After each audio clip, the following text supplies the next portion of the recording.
right. I told Brian Desmond last year if I didn't mess up, I'd be invited back, and Brandi Riggins is back. How about that? Yes. All right. So welcome and happy Tuesday. Before I start, I'd like to give a huge hello to those of you in the room, those of you online, and a hearty shout out to my Guardwire Guardians watching across the globe. I feel the love, I feel the support, and I'm gonna do you proud today.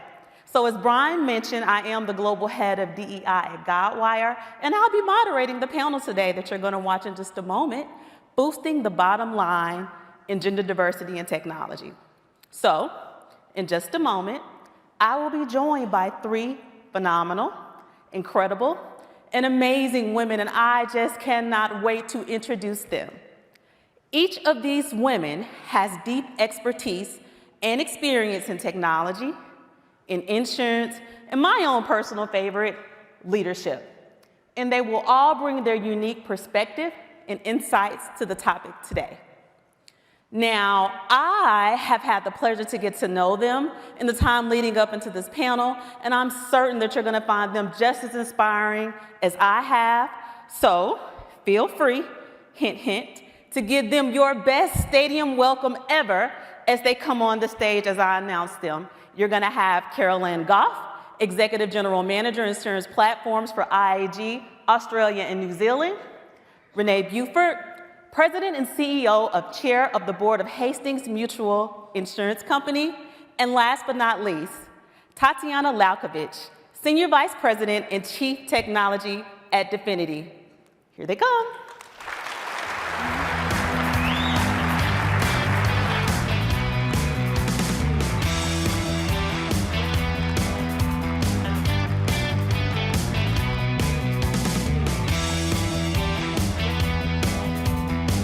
All right, ladies, I got them warmed up. They're ready for you. I'm Ellen, and we're about to do this thing. Okay.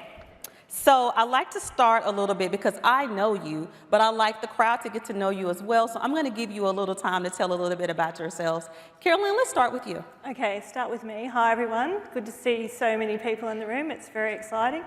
So I've been in the technology industry for over 30 years. I think my bio says 20, but it's actually 30. And for the last 20 in and around insurance and financial services. So it's an industry that's been very heavily male dominated, and quite often I found myself the only woman in the room or part of a very small minority. And whilst I've had some great male role models and leaders, and I've been very fortunate to have some great mentors, I've always wondered why there weren't more women in those roles. And particularly in technology, where there's so many great career opportunities and jobs for women. So I'm just always curious about what gets in the way. And I guess it was about halfway through my career when I actually found myself in a team that was quite diverse. It was quite different to anything else I'd experienced. And I went, wow, this is different. I was in a team that probably had more women than men, pretty unique. But it wasn't just the gender diversity, it was the diversity of background and experience that that team had at the time. And it was probably the first time that I actually felt like I could be myself, and I could bring my whole self to that job. Not only that, I felt like we were achieving things in different ways. We were working in different ways. We were connecting, we were coming up with ideas. It was energising. And I went, wow, this is amazing. I'd really like a lot more of this. So that was at the point when I went, we're actually not doing the best thing by our people, our business and our customers if we're not creating those environments. So that's why this topic is particularly important to me, and I'm delighted to be part of the conversation today. Thank you, Carol Ann. Renee. Good morning, everyone. My name's Renee Buford. I've been in the insurance industry my entire career. Currently, I work for Hastings Mutual Insurance Company. I'm the chairwoman of the board, the president, and CEO. And similar to Carol Ann, I know what it's like to be the only woman in the room. Throughout my career, when I started as a field adjuster. There were 140 people in our division, and I was the only woman in the field. So imagine going on Hurricane Andrew and being the only woman among 139 gentlemen. So it was always an opportunity throughout my career to be the only one, and so that's why I'm so passionate about women in leadership.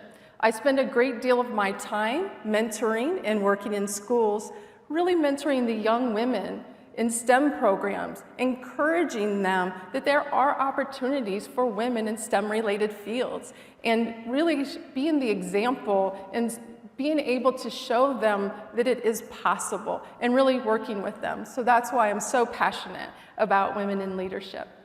Thank you. Tatiana? Yes, good morning. My name is Tatiana Lalkovic. I am Chief Technology Officer at Definity. I just joined Definity about 3 years ago. I had a phenomenal ride. And throughout my career, I was in financial industry, driving digital transformations. So one of the things that I love doing is, leveraging innovative technologies to solve business problems, and that kind of motivates me every day. Another thing that really motivates me is being a really passionate advocate for women in leadership. And why is that important to me? Personally, as a woman in technology and mother of 2 daughters in STEM, I feel it's my role to help build next generation of female leaders and help them through the path to get there. And it's always inspiring to hear the stories like Tracy's. So I want to be part of that story. Thank you. Thank you. So as we were doing prep for the panel, one of the things that we talked about as a group collectively was how diversity actually affects the bottom line for companies. And so one of the things that I want to talk to the group about is how do you see diversity driving business success? And we wanted to also give you all tangible examples to take away. So any examples from your career that you would share would also be great. And then Tatiana, we'll start with you first. Great. So my belief is that every company that focuses and puts the customer in the center prospers. So building really exceptional customer experiences, whoever your customer might be, is so important for the company to do well. And studies and metrics show that that's the case. But really to build customer experiences that are relatable to the customers, your team that builds those experiences needs to reflect the diversity of the customers you serve. Mm-hmm. So it's very important that we all work towards that, whether it's achieving gender equality or other diversity or diversity of thought. And the second thing is, as I mentioned, I'm really passionate about innovation, and I think that companies today, with the change in technology to stay and keep current, need to continuously change and innovate. And if from the design, even from the design thinking principles, you need to have unconstrained, diverse voices around the table to really generate the outcomes that will drive your business forward. So it's not only right thing to do, but it's really good thing to do for the business. Thank you. Renee, do you want to add? So to build on Tatiana's comments, I would say that diversity in the workplace is important so that you understand your customers' needs. I think that is one of the biggest things for us as an organization who is customer facing. It's important that all of us are at the table. If you take a look around the room, all of your customers, right? And all of you right here today are diverse. And we have different characteristics. We can bring different experiences and values to the table. And so it is important that we understand our customers. And I think when you have a diverse workforce, you understand your customers' needs, you can innovate, and then provide the appropriate solutions. And then on top of that, it's also important to have a diverse workforce. All of us right now as organizations, we struggle with talent shortages. So if you have a diverse work environment, people are going to be more comfortable coming to work at your organization. So diversity isn't just about the customers, it's also about creating the appropriate environment for everyone to come to work in a positive, inclusive environment. And when you do that, it's much more fun to come to work. And it's a lot more fun, and it comes through to your customers. And that is a great segue into my next question. I promise we didn't practice this. Look how we're flowing together so well. So, you talked about a couple of things that I want to hit on, and that was around the environment and having different perspectives. So when perspectives are missed, when you don't have the right environment and support to know and to actually understand those experiences, as a leader, how do you stay mindful of who's at the table? But not only that, how do you stay mindful of who's missing from the table? So Renee, let's start with you on that question. So you bring up a great point. It's not just about having a different person at the table. When you're at the table and you're the only one at the table, do you truly bring your whole self there?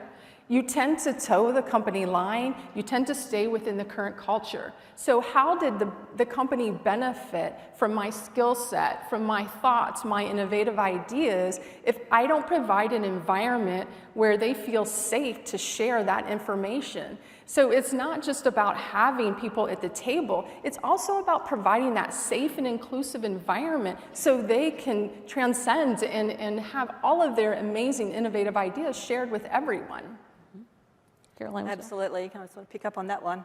So I think there's two key roles for leaders. The first one is making sure we understand who is around the table. And this isn't a ticker box exercise. I've got a couple of women, I've got different demographics represented. For me, it's really about understanding who those people are and what experience and background they bring to the conversation and the ideas. And that takes time. It's actually connecting with the people and talking to them and actually building a relationship and a connection with them. And then going, have I got the right people? What you see is not always what you get, but what you get quite often is much deeper than you might appreciate. So it's about taking the time to appreciate the people that are around the table and valuing their perspective. Then once you've got that group, it's a safe environment. How do you create that safe environment? How do you create the environment of trust? And my experience has been that if people get to understand you, then you need them to trust. They need to trust you. That when they say something and they've got a perspective, that you're going to listen to it and you're going to do something about it. So how do you create trust? How do you get that connection? Particularly important. And I think the other thing that then drives is they'll share ideas. You've got to act on them. You've got to be genuine about actually doing something with that perspective. People will look to you as a leader and we're role models, and the more we do that, the more we can scale that type of activity as well. And most importantly, I would actually ask those people, once you've got that environment of trust, have we got the right people around the table? Are we missing someone? And they'll be the best people to tell you if we're missing someone. We need to get this person over here from this organisation or with this background. Fantastic, that's what you want people to be telling you.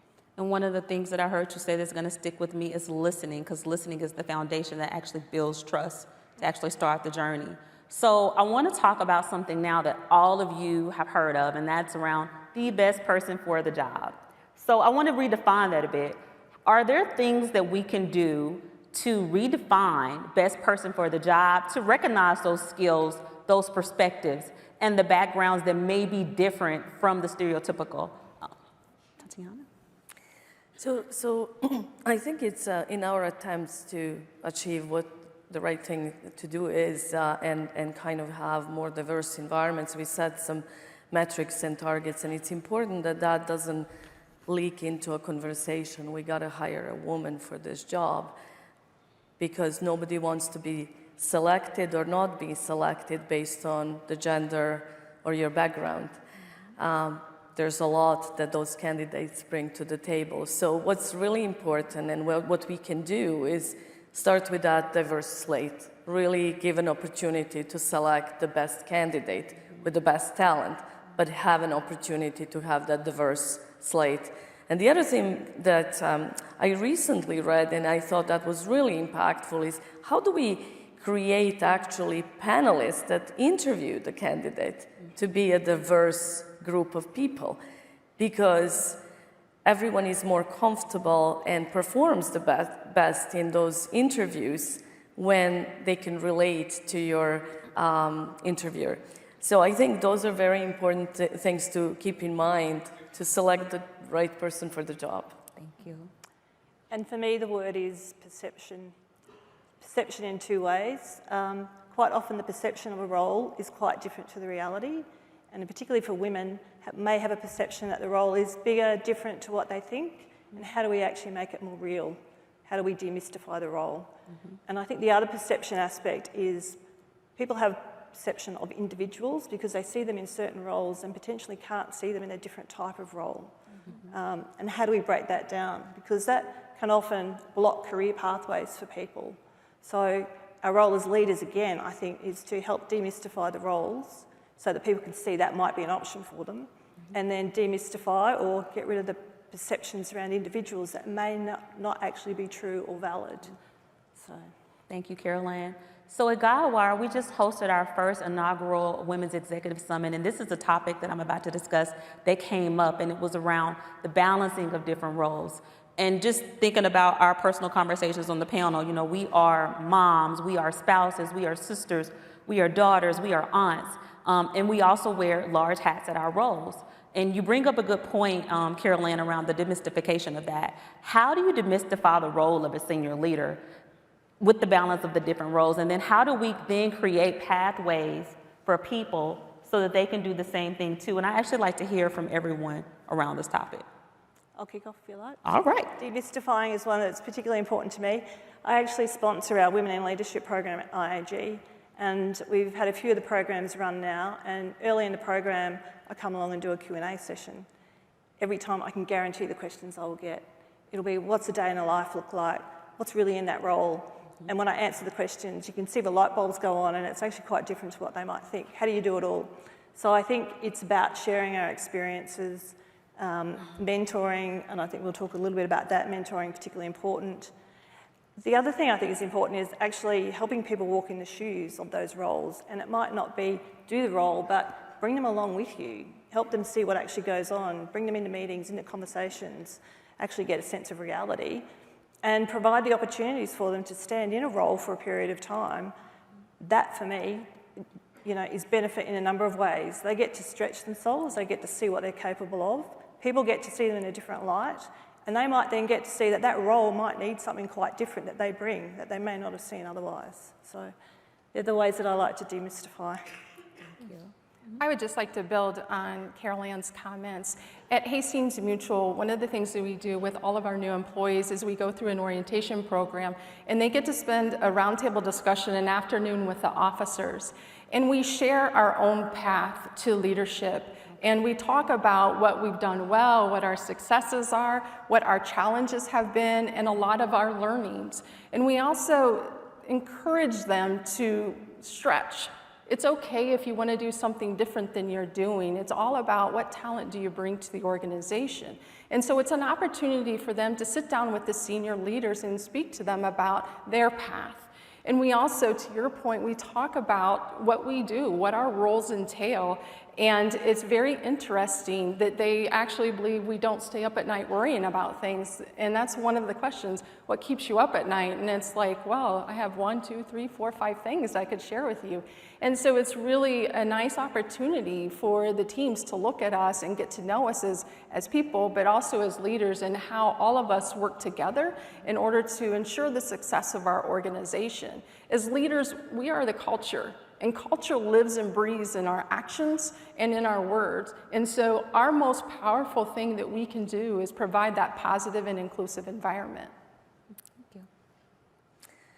Yeah, lots of good comments. I echo that. I also think that panels like this and presentations like Tracy's, and even within Definity, within our own programs, you know, having those panels and having those open conversations, sharing experiences, is super important to help. So final question for today. We've talked a lot about where we need to, what we need to do, where we need to go. Now let's get specific, because I did say we wanted to have some takeaways for people in the audience. What can we do as leaders to help? What can we do? So I'll kick that off.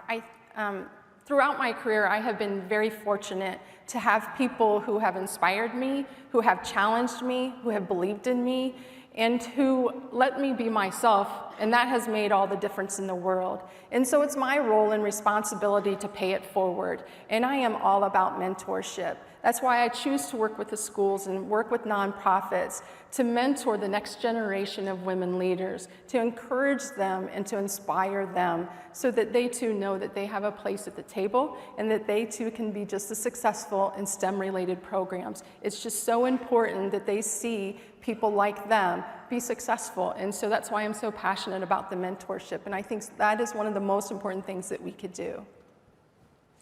So from my perspective, I think a lot about underrepresentation, pipeline-related, in technology particularly, and in STEM. And I really feel that it's important to start those conversations early. I will tell you, I wanted to be an artist. I never wanted to be a technologist, and I love what I do every day.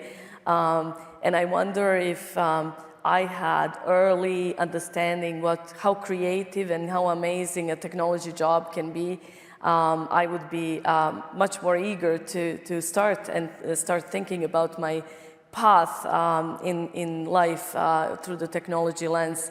And so I think, and spend a lot of time and trying to speak to young girls to inspire and kind of tell them what amazing number of opportunities you have to build a technology career. And I managed to do that with my 2 daughters, so very, very proud of that. And I'll wrap it up with my comment. All right. Okay, so I think as leaders, it's our job to find out what's getting in the way. What are the blockers? And I look at some of the best leaders that I've had in my career, and there's 2 things that stood out for me. One was they really wanted to understand what was important to me. They took the time. We're all different. There are different things from a family and a career and a job perspective, so they really wanted to understand that. And then secondly, how they could help me. They were very generous with their time and their knowledge and their insight, but it was relevant to the first conversation, right, about what was important to me. And I felt like they were doing everything they could to help me be successful. And I just think about Martin Short yesterday. He said the first thing was hang time. So the first bit is about getting to know people and really understanding them. And then secondly, do the best you can to help people. You've got to do it yourself as well, but how are you helping people as much as possible? And then the final thing I was going to say is around diversity. Getting it right is really hard sometimes. And I think if we create that really safe environment and trusting environment, if we don't quite get it right, people will go, you're getting this right, but maybe not that. So here's what I think we need to do there, and we can all be better as a result. So. Did I tell you they were amazing? I told you, right? So in closing, I do want to wrap us up, and I just want to start off by saying, like, this has been a great experience for me to sit here with you all. I have learned so much from you in this conversation, and even in the months of time that we had of prep and just getting to know you and the work, and so I appreciate the experience of that. I do want to leave with this, you all.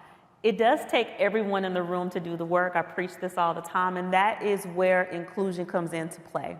And I want to leave you with this. We should all remember, everyone in this room, I always tell people, do not wait to get invited to the table. Pull up a chair or build your own table. And with that being said, thank you.